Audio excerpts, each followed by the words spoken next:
welcome to SVG-TV News for Friday, 17th August 2018. I am Yvette Boynes with the details. The local Met Office has issued a 24-hour flood watch for St. Vincent and the Grenadines, which came into effect from 6 this evening. Chief Meteorological Officer Billy Jeffers said that a tropical wave is approaching the country and it is possible that they may issue a flood warning if the condition warrants such. The tropical wave will bring with it heavy rainfall. Jeffers advised that persons living in areas which are prone to flooding and land slippage should take extra caution. Prime Minister Dr. Ralph Gonsalves has said that his administration is not bowing to the opposition's call to sever ties with Taiwan. In fact, Dr. Gonsalves said his government is moving ahead to set up an embassy in Taiwan. The Prime Minister made this clear as he delivered remarks yesterday at an award ceremony where some 20 Vincentians were recipients of scholarships to study at universities in Taiwan. He said his administration is in the process of recruiting 2 officers to take up positions in Taiwan. The Foreign Minister and I are discussing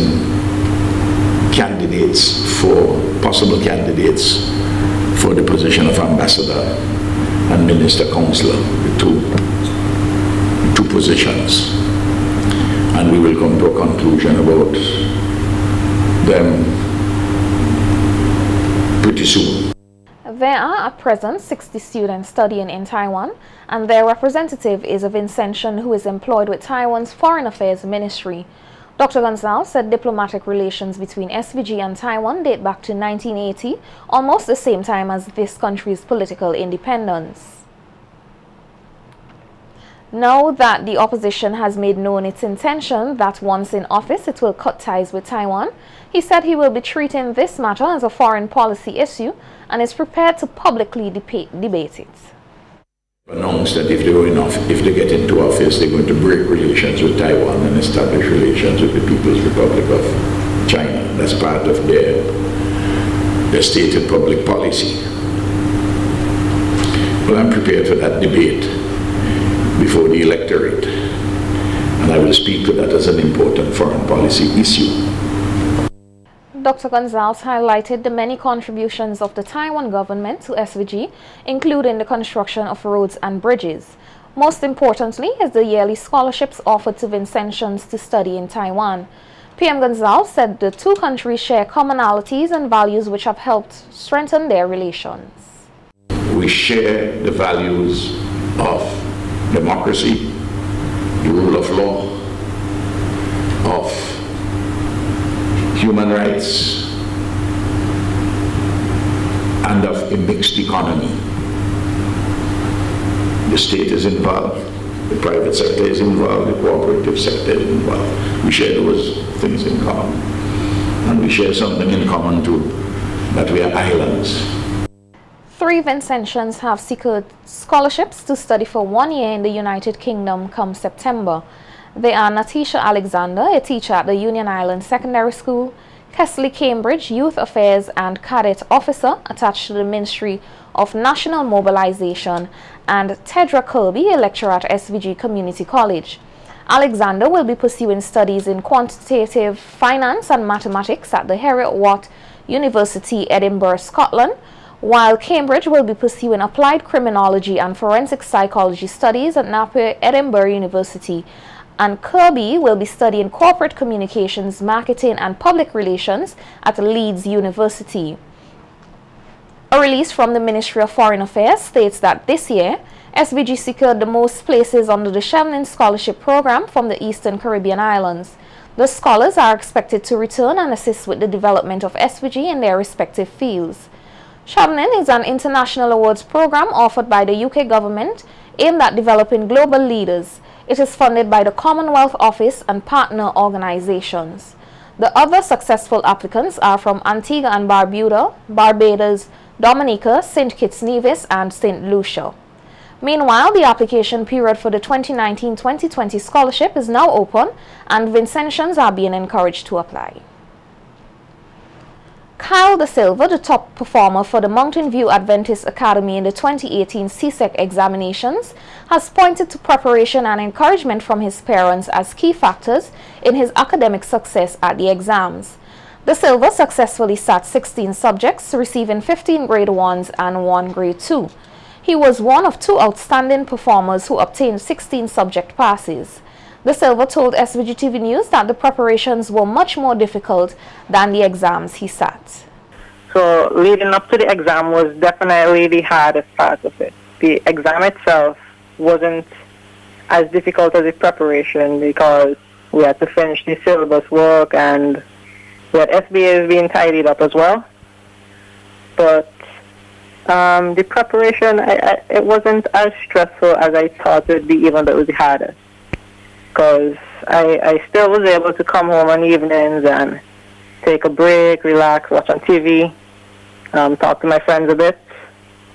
But then I would study, but I would do it in blocks. So I would take like 30 minutes of studying and 15 minutes of just a little break, and that's how I prepared.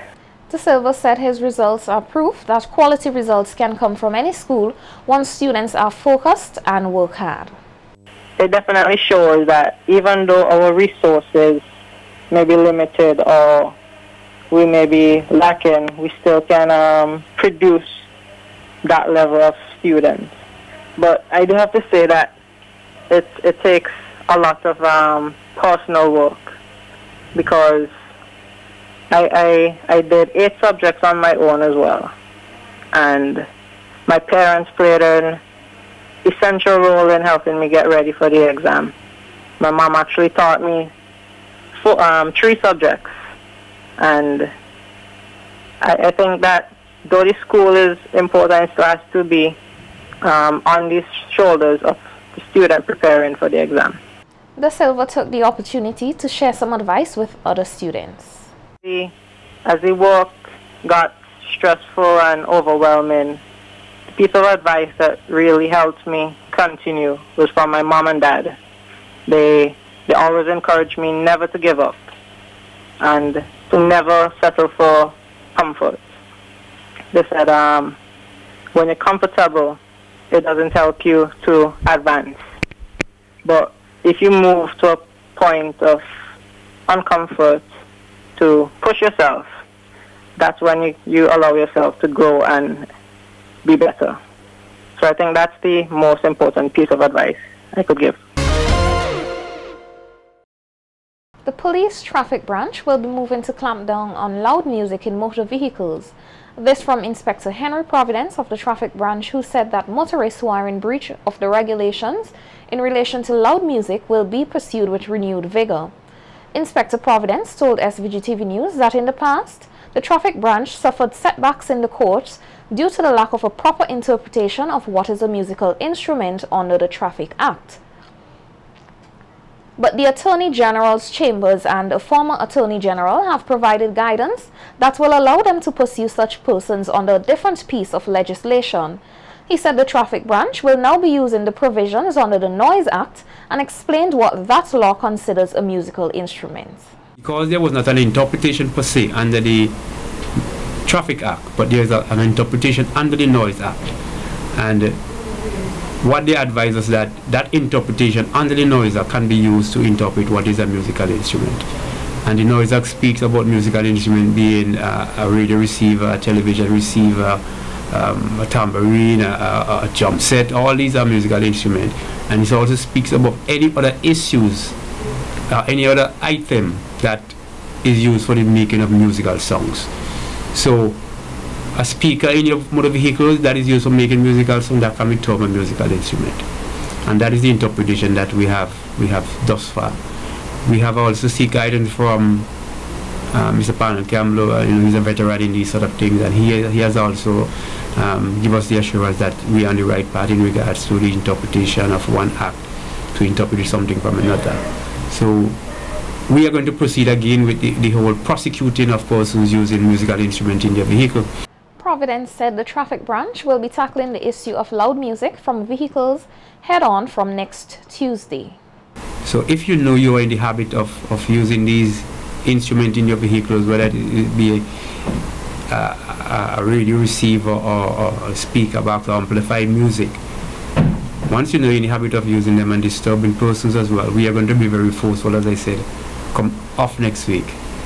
So one persons who are hearing me, who are looking at this interview here this morning, to look out for us, but also to be aware that when we come, we're going to come very hard. And as I said, we're going to come hard, but all within the framework of the law. And I want persons to understand that. And I want persons to also be mindful of what they're doing and to desist from doing that. Because there's some persons who are really overdoing it, as I said, for lack of a better term. And we want them to adhere to the laws of St. Vincent and the Grenadines. It is an offense for you to be using your vehicle, using these amplified music in your vehicle without a written permission from the Commission of Police. So one person's to be on the guard and to get their house in order. The veteran traffic corps said law-abiding citizens have nothing to fear. Do it. Right. I don't want to say that we're going to specifically target the minibus in this case, because there's some privately owned operators of motor vehicles, or there's some private motor operators who are, even in some cases, worse than some of the omnibus owners. So we'll be targeting everybody, and we're not just going to target you in Kingston. We're going to go out in the outskirts. We're going to go in the highways and the byways to ensure that this issue of music and in vehicles become normal, or become to some level of understanding where somebody it can be accepted. Because we're not really saying that you should not play or listen to your radio. That's not what we are saying. What we're saying, you must play it or operate it at such a level that the normal person, the man on the road, or the man who is sleeping at his home at 2 o'clock in the morning could have some level of peace and quietness as well. Because that's what these loud music also do. It disturbs the peace of others, and we're not supposed to be doing that. Members of the public took the opportunity to get a final glimpse of former Attorney General Arthur Williams as he lay in state at the House of Assembly chambers today. All flags throughout the state are being flown at half-staff today and tomorrow, when the former Attorney General will be laid to rest following an official funeral at the Kingston Methodist Church from 2 p.m. Among the persons who turned up for the viewing were 2 former Attorneys General. Carlyle Duggan QC and Emery Robertson shared their memories of the late Arthur Williams with SVG-TV News. He's the most unselfish man I've ever met in my life. That Arthur Williams, you see lying there. He will give to others, even neglecting himself, you know. He had these strange idiosyncrasies, like all of us. Sometimes he gets angry unnecessarily and this kind of thing, but he never held a grudge, as far as I knew the guy. And I am grateful. I am something I know, and I know that I've lived long enough to have known a guy like Arthur. But one professor told Arthur in England, any profession that you chose, you'll be first class. He had such a brain, you know, photographic memory, unselfish, helping others, and he did very well academically. To a master's in taxation in England at the London School of Economics is not easy, boy. He did it with distinction. So we can celebrate his life. Look how I dress. I'm not sad. I'm here to celebrate this man's life. And I'll always treasure the friendship that endured over there.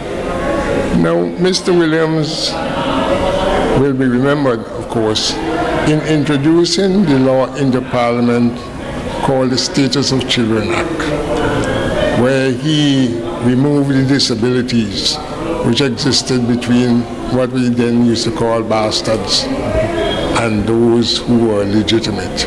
And so he removed that stigma, and all children were regarded as children. And he must be remembered for that. He served for a very long time as a parliamentary representative. I think he was well respected. At sometimes he may be hasty, but I don't know of malice. He was not a fellow who carried malice. Incidentally, we were born on the same day, 31st of July, and he's 11 years my senior. I am sad to know his departure, and I wish that God will open his mercy unto Arthur, and may he rest in peace. At least one veteran lawyer has thrown his support behind the Statistical Division's call for cooperation of residents with enumerators who are currently undertaking the Country Poverty Assessment Survey. Parnell Campbell QC on his Law and You program Monday said he welcomes this initiative and noted the importance of the year-long data gathering exercise to policy and program development. Without facts and figures, budgets cannot be properly crafted and organized. And governments have no way of testing the effectiveness of their policies. Therefore, statistics are needed to inform the making of government policies, to test the effectiveness of those policies, and to gauge their overall efficacy in the scheme of things. Campbell is encouraging the randomly selected households and generally all Vincentians to cooperate with the field officers. However, he has underscored what are the responsibilities of the enumerators and reinforced the need for the confidential treatment of information. When the authorized officers come around and ask you questions, please cooperate with them. The information is not collected for any sinister purpose. And the information collected by the statistical department cannot be given to any other department of government. For example, information you give to a statistical officer cannot be given to the income tax department or the police without your permission.